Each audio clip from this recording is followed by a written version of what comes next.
આજરોજ અમદાવાદમાં ગુજરાત પ્રદેશ કોંગ્રેસ દ્વારા એક સત્યમેવ જયતે રેલીનું આયોજન કરવામાં આવ્યું હતું.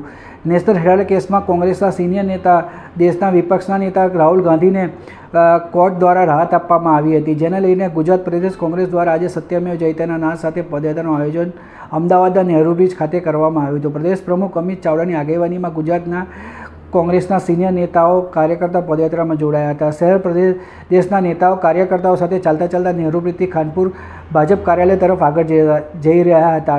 ખાનપુર નહેરુ બ્રિજના છેડા પાસે પહોંચતા પોલીસ દ્વારા પ્રદેશ પ્રમુખ અમિત ચાવડા, મ્યુનિસિપાલિટી કોર્પોરેશન, વિપક્ષના નેતા શહેજાદ ખાન પઠાણ તથા બીજા કોર્પોરેટરોને અને કાર્યકર્તાઓને પોલીસ આગળ જતા અટકાવ્યા હતા. પોલીસે ગાડીનો ડબ્બો આગળ રાખી દીધો હતો અને તમામ કાર્યકર્તા અને શહેર પ્રદેશ ગુજરાત પ્રદેશ પ્રમુખ અમિત ચાવડા સહિતના બીજા કોંગ્રેસના નેતાઓ, કોર્પોરેટરોને એ લોકોએ પોલીસ દ્વારા ડિટેન કરવામાં આવ્યા હતા અને આગળ ખાનપુર ભાજપના કાર્યાલય તરફ જતા રોકવામાં આવ્યા હતા. જો તમને અમારો આ અહેવાલ પસંદ આવતી હોય તો તમે અમારી ચેનલને લાઇક કરો, શેર કરો, સબસ્ક્રાઈબ કરો. જો તમે અમારા આ અહેવાલને ફેસબુક પર જોઈ રહ્યા છો તો તમે અમારા ફેસબુકના પેજને ફોલો કરો. જો તમે અમને ઇન્સ્ટાગ્રામ પર જોઈ રહ્યા છો તો તમે અમારા ઇન્સ્ટાગ્રામના પેજને ફોલો કરો.